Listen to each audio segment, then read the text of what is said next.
নিজ হাতে উপার্জিত খাবারের চেয়ে, অর্থের চেয়ে শ্রেষ্ঠ খাবার পৃথিবীর কোন মানুষ কোনদিন ভক্ষণ করে নাই। চিল্লায় কোন সুবহানাল্লাহ। শ্রেষ্ঠতম খাবার, নিজ হাতে উপার্জিত খাবার, ঘাম ঝরিয়ে যে অর্থ উপার্জন করা হয়, যে ইনকাম করা হয়, এটা হালাল। আর হালাল খেয়ে দোয়া করলে কবুল করে কে? এজন্য খেটে খাওয়া মানুষ, শ্রমজীবী মানুষ আর মেহনতি মানুষদেরকে বিশ্বনবী খুব ভালোবাসতেন। তারা বিশ্বনবীর বন্ধু, আর বিশ্বনবী ছিল তাদের বন্ধু। সুবহানাল্লাহ পড়েন।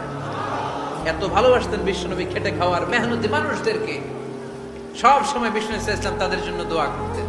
এজন্য যারা খেটে খায় তারা কপালওয়ালা, তারা মুস্তাজাবুদ দাওয়া। তারা কি?